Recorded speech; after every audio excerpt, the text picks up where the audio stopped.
Okay, I think we're ready to go. It's 12 o'clock on the dot. We got tons of people on here, and we're expecting one or two more to arrive.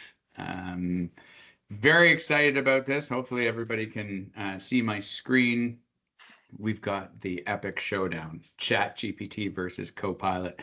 A whole bunch of interest. We're ready. We're ready to go. Ready to spar. The way this webinar is going to work. We have about I'd say 35 minutes ish of content. We normally aim for about half an hour of content, and we don't want to stretch half an hour of content into a 60-minute webinar. But we had so much stuff for this one, it's packed in. It might go a little bit longer, maybe 35, 40 minutes, but we're going to try and whip through the content as quick as possible. We have a chat function enabled. We have a Q&A panel. Please feel free as we go along, ask questions in that chat panel. If we don't answer them as we go, we will get to them at the end, and we will stay online as long as it takes to answer all of your questions. As we mentioned off the top, for the sort of 50% of people or so that have answered our poll, thank you. And we will talk about those results in a minute. But let's get into it. So my sparring partner for this afternoon's webinar, Anouk Malavoy. Anouk, welcome. Thank you, Brendan. Love sharing the space. Excited about this one. Yeah, this is going to be great. So Anouk's our VP of Client Experience.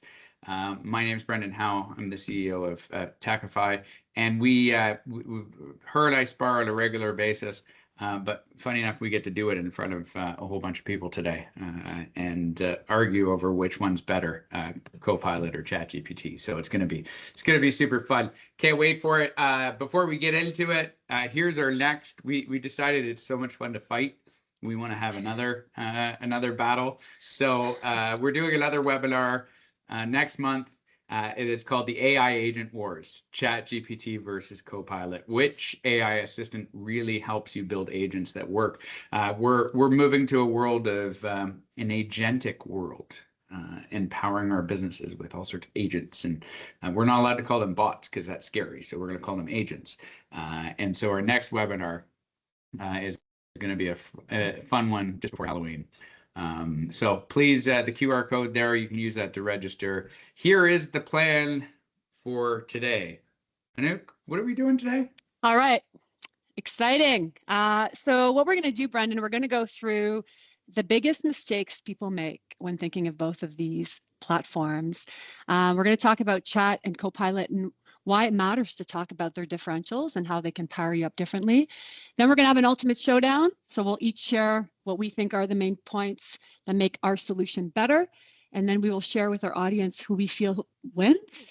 And we will end with a conclusion and a Kahoot. The Kahoot is just the friendly little competition we'll do online, and the winner will get to choose a prize for $25. So whether it's an Amazon card or Starbucks card, we always want to make sure that we leave you with some great knowledge. So that's what's on the agenda today, Brendan.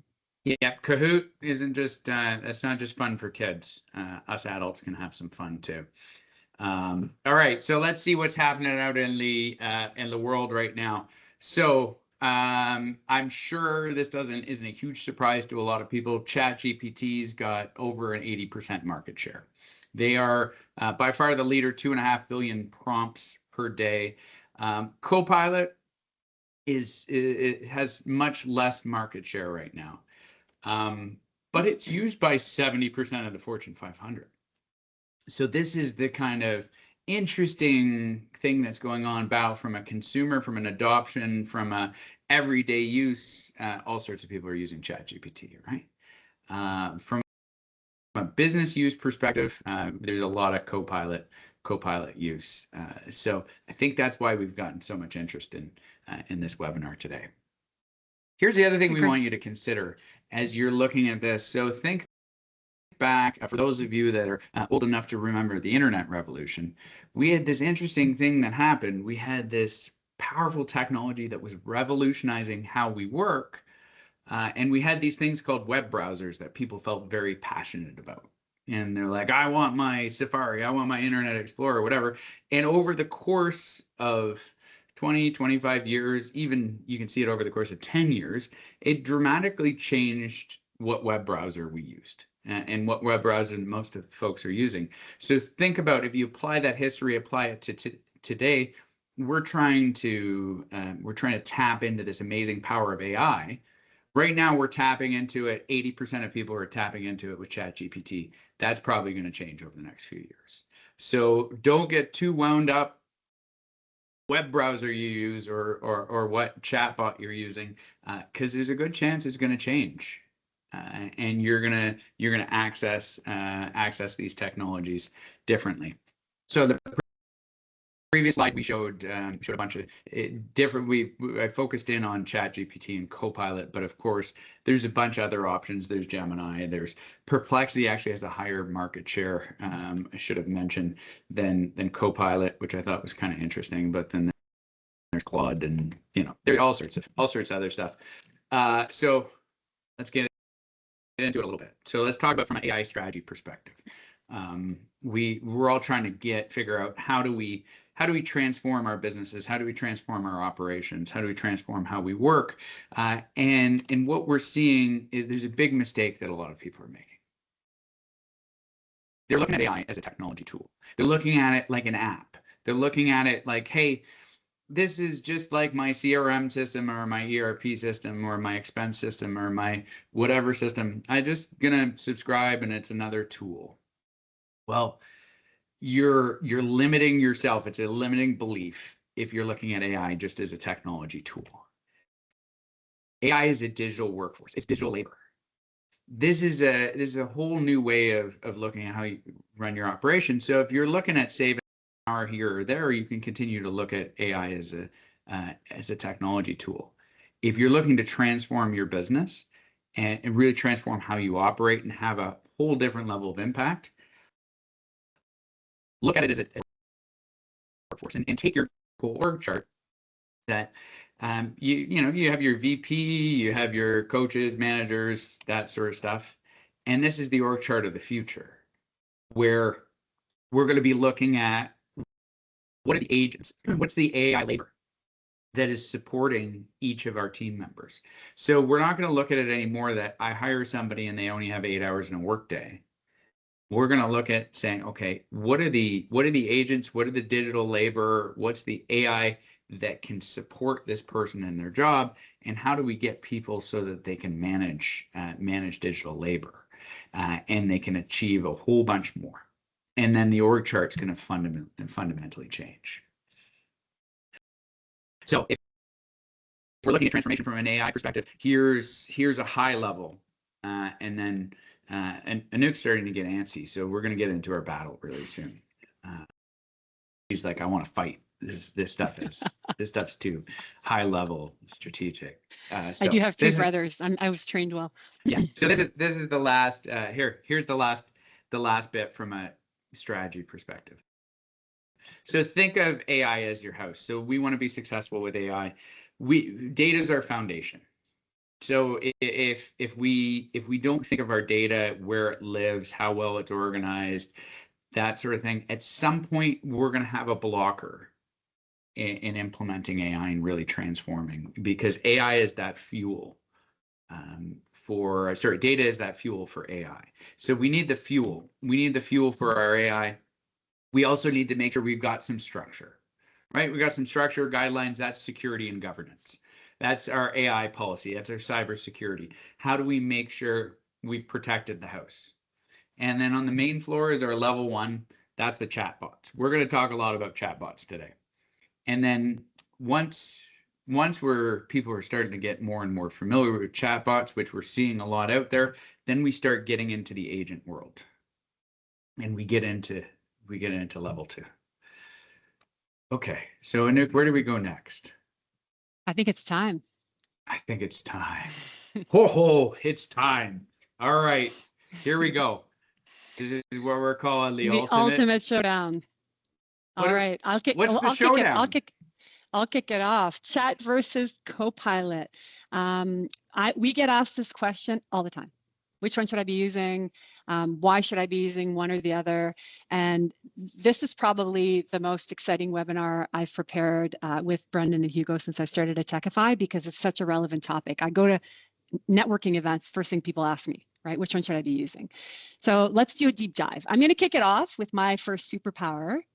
But first, let's talk about why this decision is important. So if we think about why this decision is important, there's some fiscal components to what the decision you're going to be making. And Brendan's going to show the points, the main points that we're going to make on the screen. But at the end of the day, when you're using AI, it's going to transform the way your business operates. It's not, again, like Brendan said, it's not just an app that you're adding on your computer and people are going to start using the app. They're transforming the way they work from 9 to 5 or whatever their hours are. So it's a big decision you want to make as it applies to transforming your business. For many organizations, the decisions between Chat and Copilot, I will say Gemini is making some pretty impressive progress in terms of image creation. So I think they're going to make it up there at some point. But these are the two front runners so far. And then it's not about the hype, it's about the real business value. How are you explaining to boards of directors? How are you explaining to owners why and how you're building your AI strategy? What is the short and long-term goal? So it's very important to do this due diligence to set yourself up with the right tools and get the decision right? Because it'll save you some time, it'll save you some costs, and it'll reduce some unnecessary headaches. Are we ready, Brendan? I think we're ready. I just wanted to I feel like a racehorse in a stall and you're not letting me race. Yeah, that's exactly what I'm trying to do. We have a pretty split audience here. So we have 13% are using Copilot, 38% are using ChatGPT, 38% are using both, 13% are using neither. So it's a really, really interesting audience that we have. Okay, now you can go. All right, awesome. Okay, so I chose to be the Copilot superhero because I would say prior to arriving to Techify, I would have been the chat superhero, but I got to understand how to use Copilot in a business setting. My first superpower, I would say I attribute to Copilot, is that it's a security and compliance guardian. So I think of it as almost like a policy protector, okay? It keeps the data within your Microsoft tenant, and it follows our organization's permissions and controls. So you're able to maintain a control about what information is accessed by your team members. It can help draft policy communication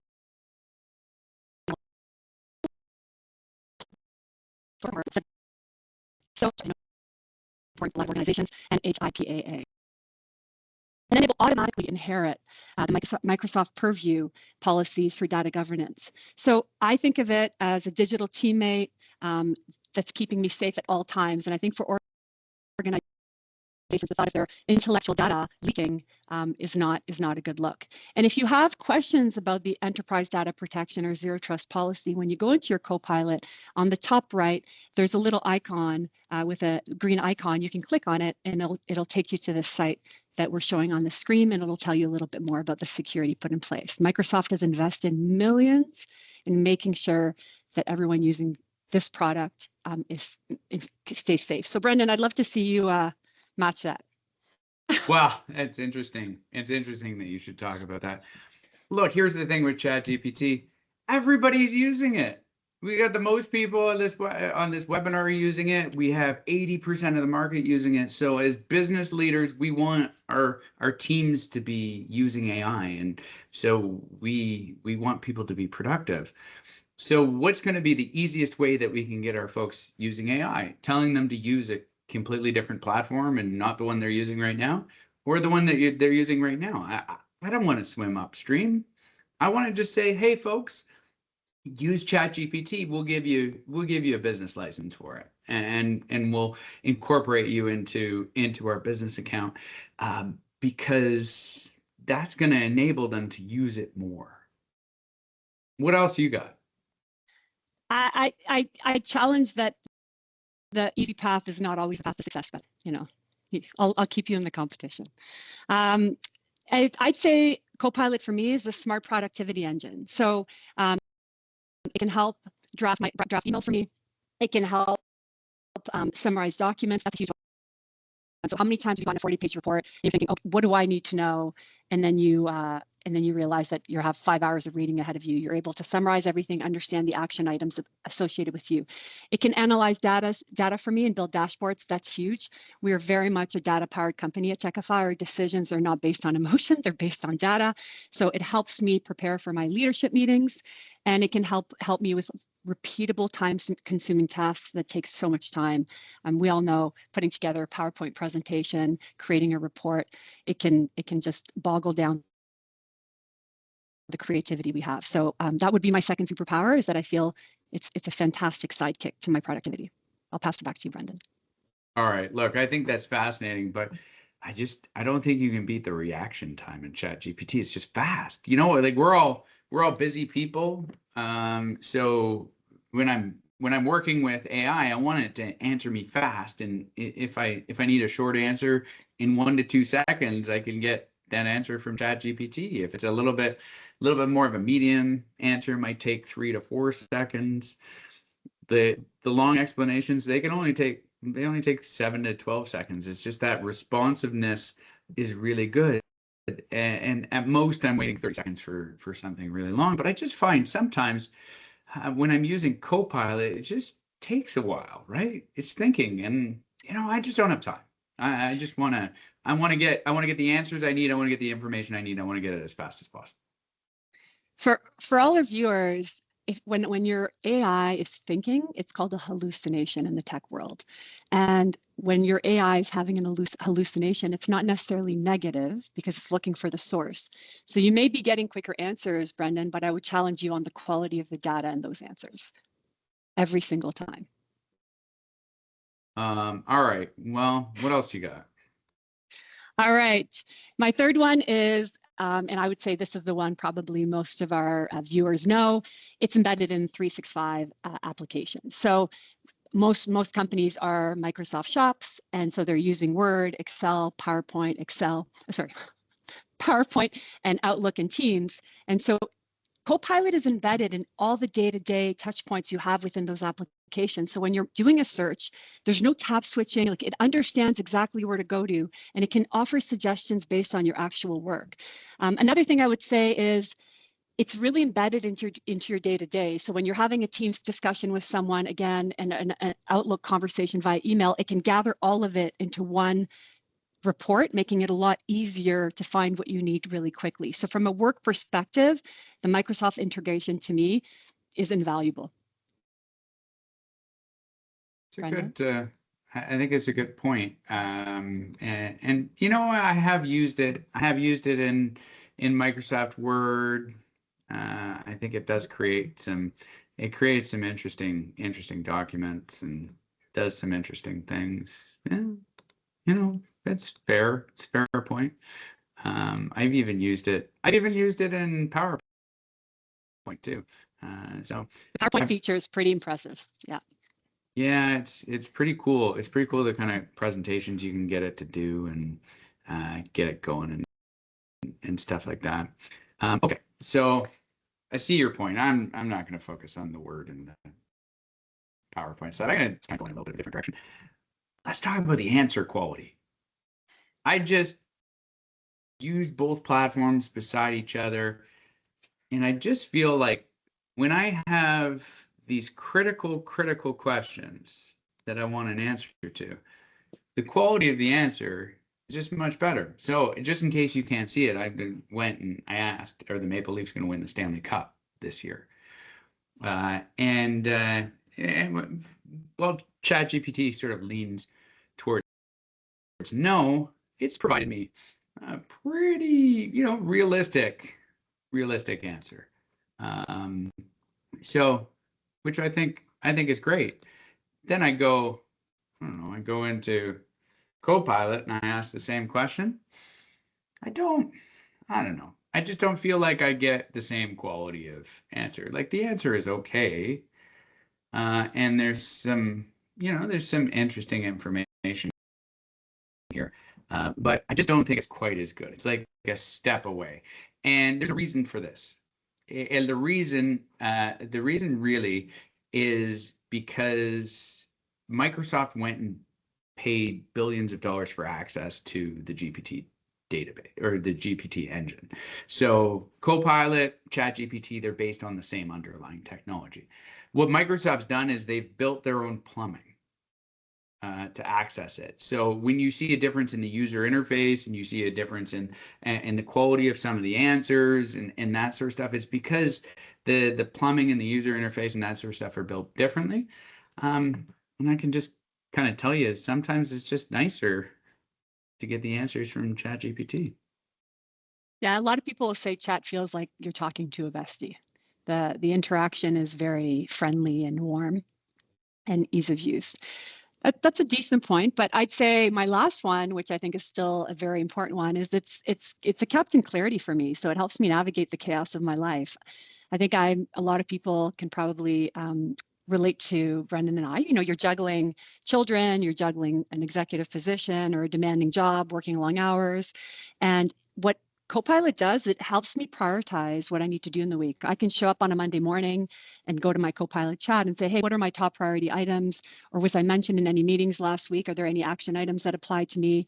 It can help me evaluate my week. Was my week proactive or reactive? We pride ourselves in being a very proactive company. Therefore, I have to dance to the beat of our drum. And so I hold myself accountable with these AI tools. It can also help me prepare for my meetings and summarize decisions. So I would say it really creates clarity in a very complex life that I live.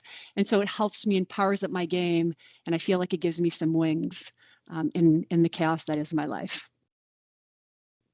And the video that we were just showing here is the Excel example of that. No, so right? the reason I wanted to show the Excel is because when you look at structuring projects and you know, me looking through my week, Excel is probably one of the toughest apps to work with in terms of producing a report that's fun looking, that's exciting, that people understand, and the amount of time savings it produces in terms of projects and reporting and data in Excel is absolutely fantastic. So I'll leave it up to you. I'll leave it with you for your last point, Brendan, but I think look, I think you're making some good points. I think my last point is gonna, I'd say my points are fantastic. Humbly, I'm gonna say this one's gonna blow you away. So agents, here's the next level world. Hey, how do we get agents that can do repetitive manual tasks for us and take away the bulk of work? Well, give you a bit of one of the things I really like about ChatGPT, it's pretty easy to create agents. Like by easy, I'm going to show you an agent that I just created while watching a baseball game a few weeks ago. So towards the end of the summer, I was getting ready. I coach a hockey team, and so I was getting ready for the hockey season. And I'm like, you know what I love doing? I love coaching kids on ice. Even though I coach a bunch of 16-year-olds that talk back to me all the time, I still really enjoy coaching. What I don't enjoy is creating practice plans. So I'm like, wait a second, maybe ChatGPT could create an agent for me. So what I did in under an hour, went through and built out an agent that in ChatGPT that will help create practice plans for me moving forward. And it'll ask questions and how big a practice, how long, how many goalies, that sort of stuff. And then it comes up with these practice plans for me and saves me a boatload of time. And I want all of you to know I'm not a coder. I created this agent using human speak and talking to ChatGPT and building this out. And I've been able to train it and add stuff to it. And it was just super easy to do. All right. So who wins? So now I think we need some user participation here. Who won the showdown? We've each made points, right? And any last thoughts that you want? I would say before you vote, think of security and compliance in terms of your data in your work environment. People, I don't like the direction this is going here. I wore the Copilot colors. I'm trying to. I'm doing everything to get everybody on my side. I need some support here. I feel like, listen, you have the majority of the users, so we'll see. Let's see. Wow. Maybe I need to vote here and just help the results a little bit. So Jane asked a really good question. She's like, what's the cost differential? When you're looking at a Chat GPT Plus license, you're looking at about $20 American a month. So maybe 32 Canadian. And then when you're looking at a 365 Copilot license, you're looking at about $30 American, so more in the $42 range a month. That's a good question. Yeah, I would say where we're going on the licensing, we're trying to get people. So there's a personal version, which is the 20 bucks a month version. If you're deploying it across your company, you want to get the business version. So the business version and Copilot, like Copilot and ChatGPT for Copilot 365 and ChatGPT Business, they're about the same, right? They work out to sort of 42, 45 bucks Canadian a month. Okay, so we see our results. So I won. That's all everybody needs to know is I won. Yeah, so now we're gonna talk about this more productively. I understand I'm gonna get all sorts of abuse around the office for the next week, month, year, something like that. That's fine. That's fine. So you've won. So 61%, 61% have said Copilot. It's fascinating. Thank you for the 71 people that voted and for the 39% of people that supported me. I will look up all your names and send you thank you gifts. For those that don't, I don't know. We're gonna have words. Okay, so let's keep going. So here's where we want to go. So thank you for your votes. Here's our opinion on who should win. Both. The reason we feel that both should win is as thought leadership experts in AI, we're listening and following upgrades to all the different applications every day. And Chat has its pros and Copilot has its pros. And right now, Brendan and I are using both. So an example, and I wanted to walk through a really, really quick you to understand how to use both. Let's say you have to create a new deck at work and you're on a Chat Plus license. You can use your Chat GPT to kind of converse with from a creative standpoint, start to lay out your ideas. But then you can use Copilot to actually execute it as per the policies within your firm and create that document because you haven't shared intellectual data. So there's a way of making them work together. Copilot's good for the file and data digging, right? It's tied into your applications. It's extremely secure, which is fantastic. So it's great for locking down sensitive info.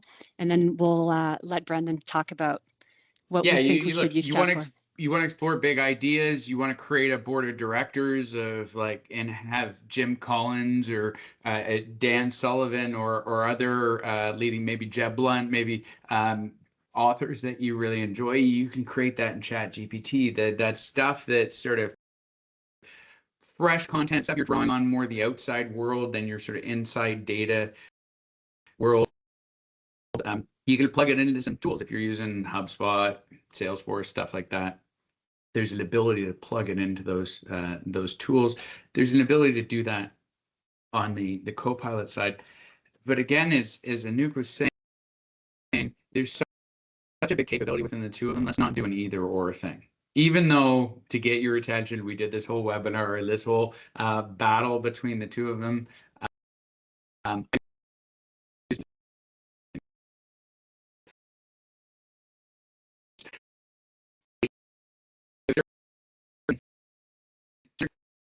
Certain positions, it makes more sense to use ChatGPT, or it may make more sense to big party strategies, figure out who should use what. At our company, what we've done is we've created a budget per person, and we've said everybody has $45 a month each. Tell us, what do you want to use that for Chat? Do you want to use that for Copilot? And we've kind of gone with that. Really quickly though, Brendan, Dion asked a good question, and she said, of course, both should win.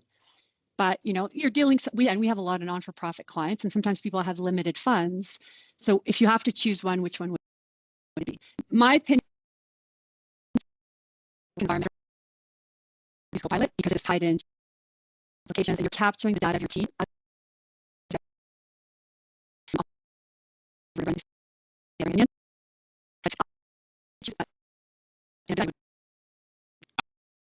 would say it depends.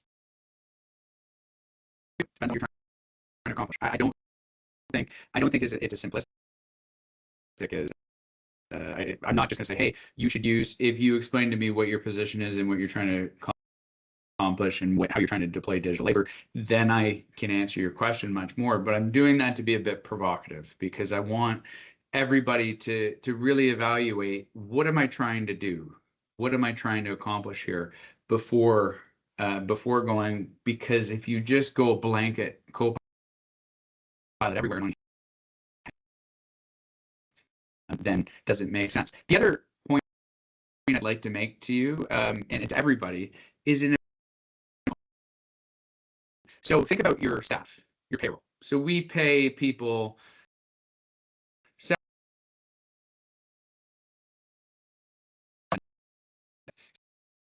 a month. What signal does it send to your people if you say, I can't afford another $45 a month to make you wildly more productive and to 2x, 3x, 10x your capabilities as a member of our team?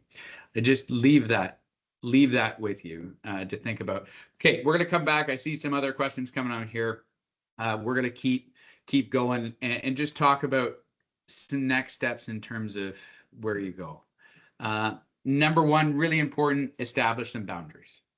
So we need an AI policy. If you start giving out licenses and stuff like that, we've seen this happening also across all sorts of businesses. If people don't know what's allowed, what's not allowed, if you don't know, are we allowed to use it for document generation? Are we allowed to use it for emails? Should we disclose it to clients? How are we checking it? All these sort of questions. If you haven't laid out an AI policy in your organization, it's a big challenge. I think, Anouk, you were having a couple of conversations recently in an event this week. Yeah. Weren't you? So yeah, 100%. I think what's happening is that a lot of people desperately want to be involved in AI and want to incorporate it in their business, but they feel stuck.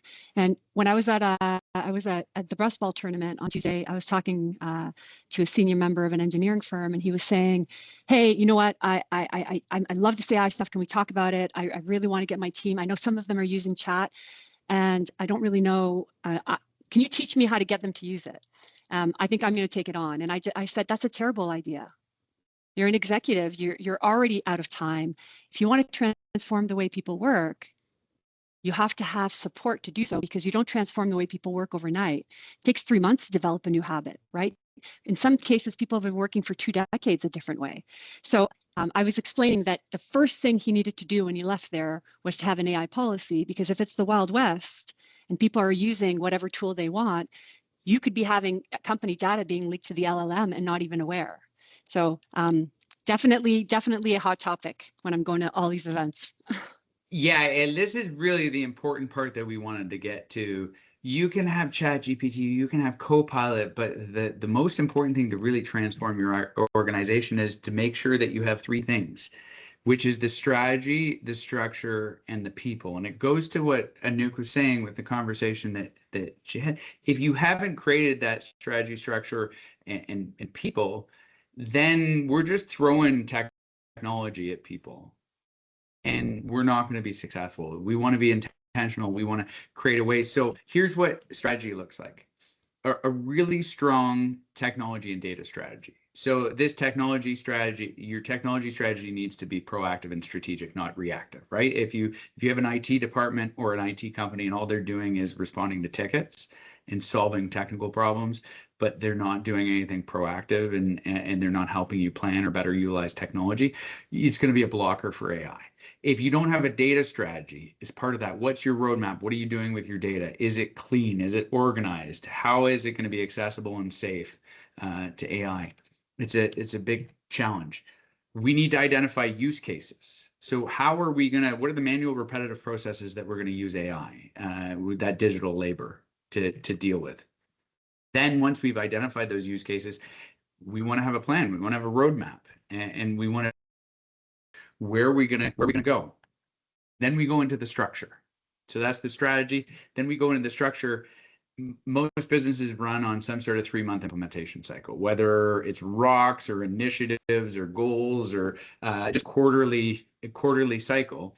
think about that implementation cycle for you. What are you going to do this quarter? What are the goals? What are the rocks? What are the plans? What are you going to implement? How are you going to make sure that there's monthly training for your staff? Because we need to train people how to prompt, how to use things, how to create agents, how to deploy digital labor. That training is critical. Making sure there's some sort of user group or peer group that they can tap into is critical. And then that best practices auditing and alignment. If you think about the security component of this, if we let data run amok, if nobody is looking at security permissions, if nobody's auditing for cybersecurity, we're potentially introducing a whole bunch more risk into our organization. And it's so important to create that trust that you have a good cybersecurity strategy and have that structure on an ongoing basis. And then we go to the people side of things. Brendan, can you hold on 1 minute? Because we have a viewer who made a really important comment that ties into what you're saying.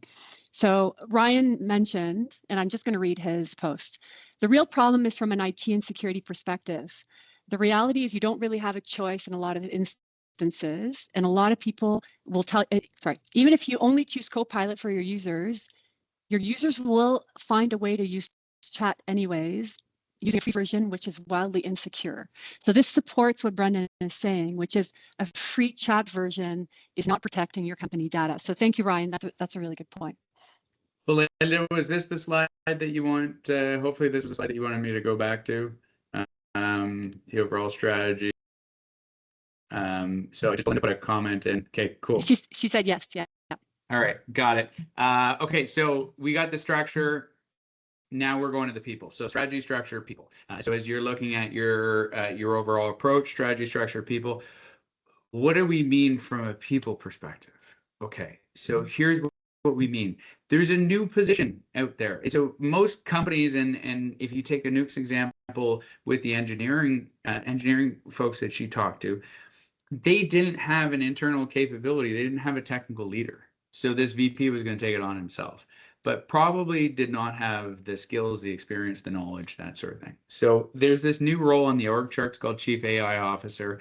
And just like a fractional CFO, people are tapping into fractional Chief AI Officers. You don't necessarily need to have a full-time position, but you can have somebody on a fractional basis that is running your AI strategy and is running that implementation, is running that strategy and making sure that structure is in place. The other addition to the org chart that we're really recommending people do is you have human resources managers right now. They manage your people. Well, think about digital workforce managers. Who is going to manage the agents that we're going to create? Who's going to manage the digital workforce that we have? It's probably not going to be HR.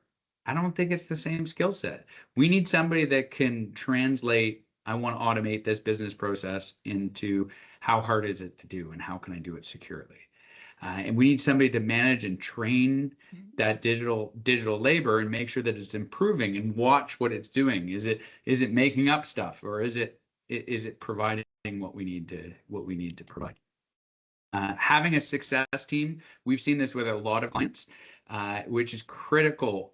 Take 20% of your organization, create a success team, cross-departmental, and the folks that will drive change, will try out new things, they'll talk up kind of using AI across your organization. These are the folks that will really lead the transformation.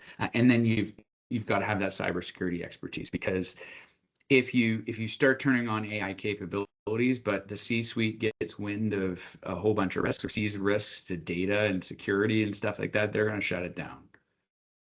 And you're not going to go forward, or you're going to shut it down yourself because that trust hasn't been developed. So 100%. Hope that you got a bunch of value. I was just going to say, making sure your environment isn't porous. Just making sure your environment isn't porous, because when you turn on certain AI tools, you might not realize that it's opening access to certain areas within your intellectual data that you don't want everybody to see. So that's a really good point. Okay, so hope you got a lot of value out of this webinar today. We want to end in a couple notes. We're going to do a little Kahoot for you in a moment, so stay tuned. If there's one slide about us. The rest is about you. We're going to do one slide about us. So if you want some help in this journey, that's exactly what we do. So there's three things that we do, and we do them really well. Number one is helping folks do AI transformation the right way. So we don't just plug into AI. We help folks, businesses, to be smarter, faster, and way more profitable, and we guide them along the way. And it's everything from training to deploying capabilities to helping create efficiencies, to help identifying those use cases. There's a whole boatload of things that we do on the AI side of things. Our cybersecurity approaches, processes, team never sleeps. It's the beauty of modern technology. We can battle the AI that's battling your environment, and we help our clients stay safe from all the cybersecurity threats out there. And as I mentioned earlier, it's so important to be proactive and strategic about your IT. Having reactive IT, sometimes people think that they're saving money with reactive IT and not paying as much for an IT company to support or IT people or stuff like that. Reactive IT always costs way more than proactive and strategic IT. And so when we move people from reactive to proactive IT, it saves them a lot of money. So here's where I would start if I were you. Look at creating a success team, complete a security review of your environment, implement an AI policy, and then start deploying those chatbots, whether it's a Copilot or a ChatGPT, but the business versions, not the free versions, as been mentioned in the chat. The other place that you can start is there's a QR code here. If you do a quick QR code, this goes to an AI readiness assessment. We're happy to guide you along as a next step along the way.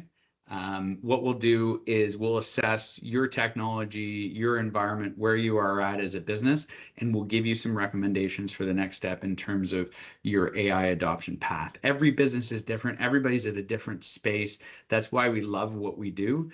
Transforming one business and transforming another business is completely different situations, but everybody is someplace on the journey. And we've seen the journey over and over again from all sorts of businesses, and we can help guide you along that journey. So if you're interested, sign up for an AI readiness assessment. It is free. We'll hop on to a call. We'll ask you a bunch of questions, and then we'll give you some advice. And the worst case scenario is you get a bunch of free advice from us. So we have some questions, but Hugo's going to get mad if I don't let him go ahead and start our Kahoot. While Hugo sets up the Kahoot, I'll answer Paul's question. So you're correct. It does use the ChatGPT, but it's got a lot more security and compliance, which is why you're not getting the same experience when using Copilot. I hope that helps answer Paul. So it's not using the same plumbing as Brendan was saying, because there's a lot more rules to keep the client's environment safe. Awesome. All right, how's this Anouk, how's this Kahoot thing work for everybody? All right, so what you're going to do is you're going to go to www.kahoot.it, and then you're just going to type in the game pin, put in a name, make it fun, and we'll get started. We're just going to ask you some questions. You're going to answer them. I will say the quicker you answer, the more points you'll get. And the more accurate the answer too, right? The sort of speed and accuracy is. Speed and accuracy. So just like ChatGPT, the speed and accuracy is important. Sorry, accuracy, speed. Accuracy.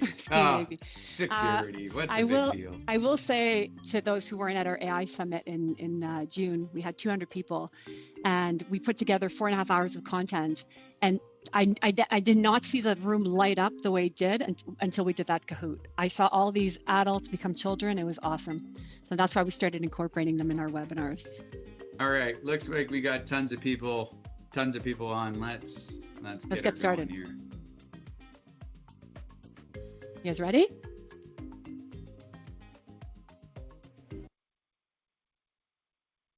All right.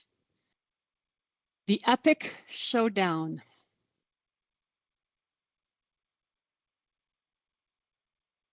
According to Microsoft, Copilot is now used by what percentage of Fortune 500 companies?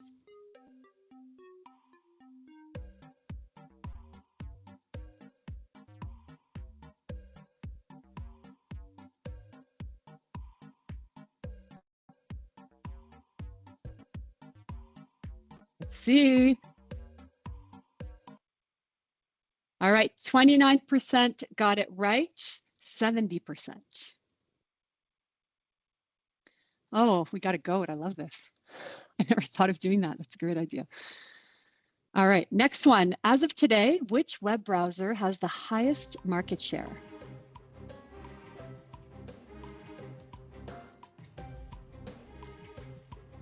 And remember, to all the audience, what's interesting with being in tech is it changes every day. So we could do this webinar in 6 months and the winners could be different. Chrome, great job. 35 people got that one right. Nick, you're staying in the lead. I don't see the goat anymore. Uh-oh. No more goats. How many prompts does ChatGPT handle per day? That's pretty impressive. That's a good question.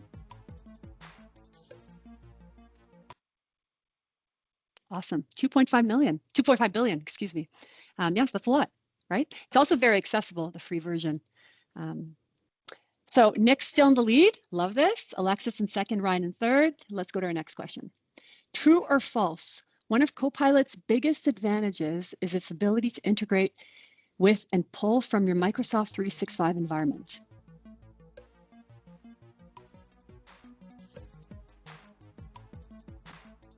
I think there's a big battle for third place happening, right? Unless Nick falters. We do cahoots with our Techify team, and they get pretty competitive. It's pretty funny. Okay, so 38 got it right. You guys are correct. It's true. Nick's still in first place. Alexis is getting close.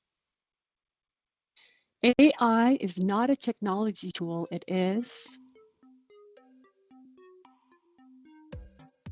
I would say that's if there's one of the key components to remember today is to how you're viewing AI, not as an app, but as a workflow. Good stuff, digital workforce. We're making progress. Let's see if Nick hung on. Yep, Nick's hanging on. Oh, Bill's Mafia. Woo.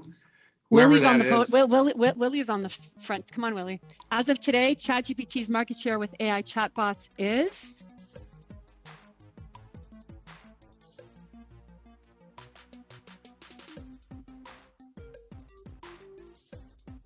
This might make Microsoft feel blue.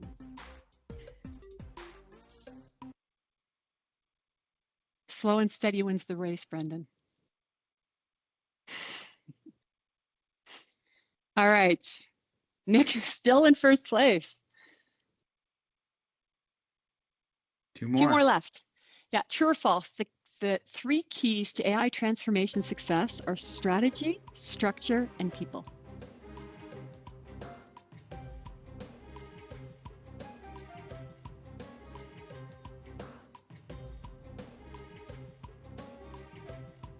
Okay, so this one's a big one because next one's our last one. So let's see. 34 got it right.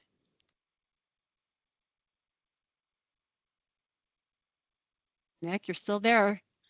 Okay, Nick and Alexis, the showdown.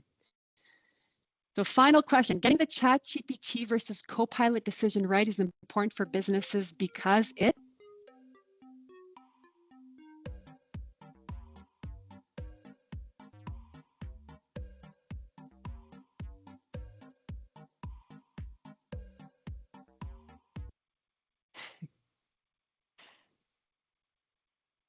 Okay, let's see who our winner is. In third place, we've got Jack. Nice work, Jack. Second place, we've got Alexis. And in first place, consistently, Nick. Good job. Awesome. Nick, Hugo's going to reach out to you and you can let us know the gift card you'd like to receive. Thanks for playing, everyone. All right, Brendan, passing it back to you. Okay, so here's what we're gonna do. We're gonna pop up opportunity to give some feedback. We'd love your feedback. Please let us know what you think of this. Please rate it, and also feel free. You can send an email to Anouk or I, or just reply to the invite that was sent to you. Anouk's email is anouk@techify.ca. Mine's brendan@techify.ca. We love to hear feedback. We're driven by feedback in our organization. And we will be happy to. I think there's some questions that were floating around on the chat, so we can just. I think there were some questions and some people that were answering the questions, but we can have a quick flip through and add some comments there.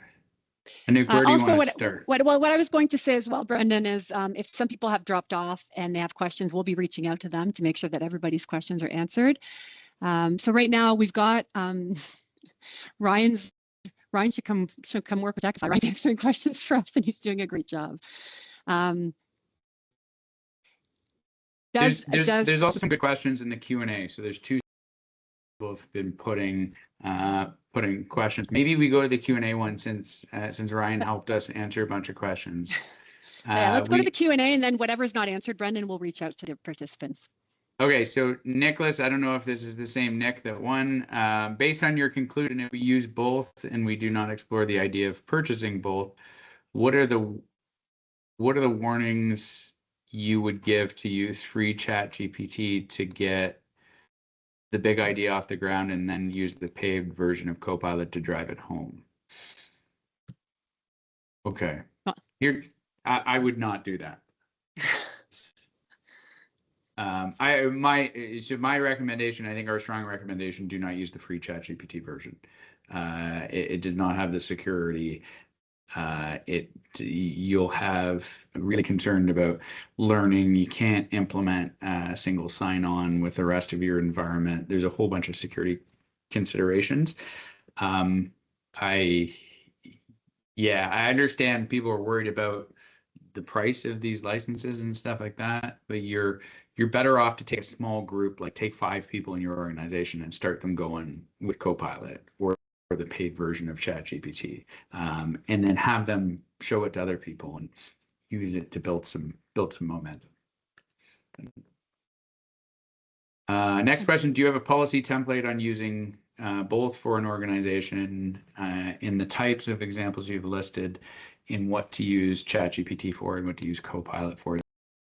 Security, inside versus outside data information, exploration, that sort of stuff.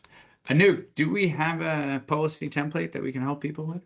We do, and Jennifer, one of my colleagues, will be reaching out to you, and we'll be able to share that with you. We absolutely have some guidance, and we can start the conversation. We've spent a lot of time developing that, and a lot of feedback. Dion asks, please explain the main difference between Copilot Chat and Copilot. How do you address sensitive company data if using Copilot Chat is step 1 on the roadmap to Copilot? So I think the difference here, there's Copilot and there's Copilot 365. And there's a lot of confusion because Microsoft wants to call everything Copilot, and then sometimes they call it Copilot 365, and then they'll change the name and stuff like that. The basic chat, Copilot Chat, is included with the business premium license, so it's included and it's secure. And the difference from Copilot 365 is the basic Copilot is your chat AI engine, and it's looking at both the internet and the large language model. Copilot 365 will look at your data as well. So a lot of the capabilities that Anouk talked about are capabilities of looking at, okay, what are my chat history, my emails, my SharePoint data, that sort of stuff. It can access that if you've got Copilot 365. If you just have the Copilot Chat, then you'll start to get used to using it, but it's just using the outside world and the large language model. It's not dealing with any of your data. 100%. Thanks. Let's move down. So let's go two more, and then we'll sign off. Well, we answered Andrew's question already. Oh, we did? Okay, perfect. And then Lori said we could have put our images on the superheroes. All right. Maybe we'll do that for the agents. Maybe we can use some agents to help us with that, Lori. Yeah, maybe we'll wear funny hats for next month. We'll wear funny hats. Yeah, and the agents, the next webinar topic, everyone, that it's really exciting. I wouldn't say I come from a extreme tech background, and I've been playing with creating agents, and I emerged from my basement on a Saturday at like 4 p.m. because it's so enthralling and it's so exciting to see what it can do. So we look forward to hopefully seeing you in 4 weeks and being able to show you the agentic showdown. All right, awesome. This was great. Anouk, thanks for joining me. Thanks everybody for taking your lunch hour with us. Hopefully you got value. Hopefully you got value out of that, and have a wonderful, fantastic day. Bye, team. Folks. Bye, everyone.